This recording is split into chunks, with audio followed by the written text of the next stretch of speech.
नमस्कार दोस्तों, आज हम बात करने जा रहे हैं द बंगाल फाइल्स की। विवेक अग्निहोत्री की फाइल्स ट्रिलॉजी की तीसरी और आखिरी फिल्म। लेकिन ये सिर्फ एक फिल्म नहीं, बल्कि 1946 के उस खौफनाक सच की गवाही है जिसे हमारी किताबों में छिपा दिया गया। 16 अगस्त 1946 ये तारीख भारत के इतिहास का सबसे काला पन्ना है। Direct action day. ब्रिटिश हुकूमत सत्ता का हस्तांतरण करने की तैयारी कर रही थी। कांग्रेस डोमिनियन स्टेटस पर राजी थी, लेकिन मुस्लिम लीग पाकिस्तान की मांग पर अड़ गई। जब मांग ठुकराई गई तो जिन्ना ने कहा, अब बात नहीं, सीधी कार्रवाई होगी। आजाद है, आजाद रहें।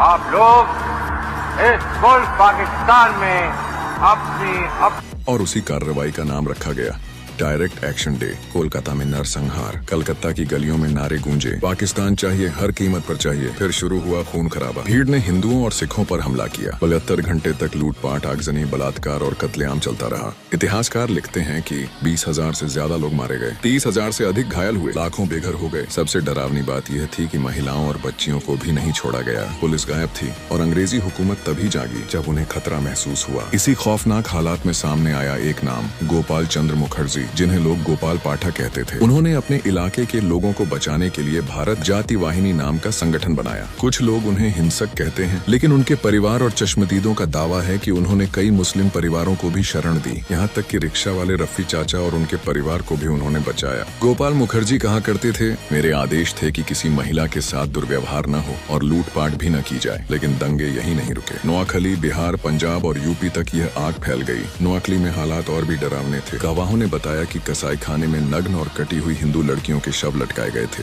ये सुनकर ही रूह कांप उठती है। इन दंगों ने भारत के विभाजन की नींव रखी। पाकिस्तान लाखों बेगुनाहों के खून से सींचा गया था। अब द बंगाल फाइल्स इन्हीं सच्चाइयों को सामने लाती है। लेकिन फिल्म विवादों में है। गोपाल मुखर्जी के पोते का आरोप है कि फिल्म उनके दादाजी को सिर्फ हिंसक और मुस्लिम विरोधी दिखा रही है। यानी एक तरफ सिनेमा का सच और दूसरी तरफ इतिहास का सच। दोस्तों, डेथ बंगाल फाइल्स सिर्फ एक फिल्म नहीं, बल्कि इतिहास का आईना है। ये हमें बताती है कि जब राजनीति मजहबी जहर बन जाती है तो उसका नतीजा हमेशा तबाही ही होता है। 16 अगस्त 1946 हमें यही चेतावनी देता है। नफरत का खेल जब शुरू होता है तो इंसानियत हमेशा हार जाती है। फिल्म 5 सितंबर 2025 को रिलीज होगी। अब सवाल आपसे है, क्या ये फिल्म सच दिखा रही है या सिर्फ राजनीति है? अपनी राय कमेंट में दे।